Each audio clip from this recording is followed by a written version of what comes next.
It's a coming illustration. Oh. They're okay. props. Sorry.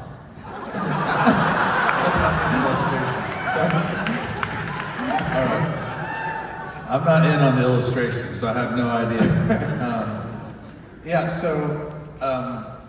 You know, I think I'm blessed because I get to wake up every morning and do what God created me to do, which is what I want for everybody, right? To be able to be in a spot where they get to do what God created them to do.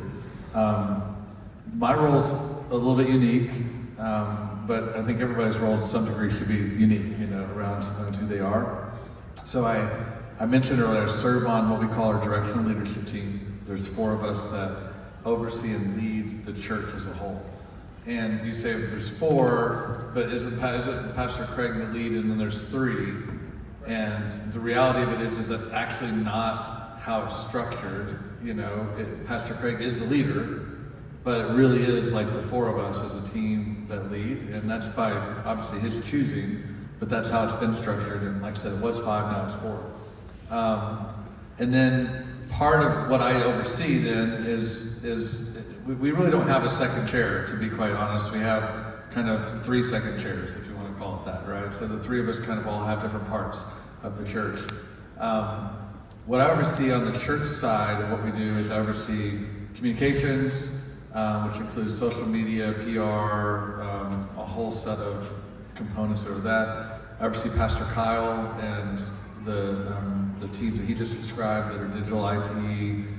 That I used to have 2 more teams, but recently we changed that about a year ago. I had real estate and had all of our creative and other things I led for years. But with YouVersion kind of growing in scope and scale, I sort of fully moved into this CEO role for YouVersion. And that just took so much time and energy that we moved 2 of my teams to some of the other leaders. But that's kind of what I do. And the YouVersion role is a little bit unique because it really is a CEO type role. Even though it's part of our church, it operates a little differently. So it is like you mentioned, like first chair, second chair, however you want to call it, it's kind of in a different way. Yeah, and that's exactly what I wanted to talk to us about today, is the idea, how I've heard it proposed, actually from Pastor Kevin, is that second chair leaders sit in a swivel chair, so to speak. So here's our object lesson for the day, you know. So if you found yourself in this position, welcome to second chair leadership. So on one hand, we relate to our pastors and we sit at this table. Sure. And we navigate this relationship and the uniqueness of this relationship, but then we leave those meetings or we leave those interactions and we swivel and we lead a team.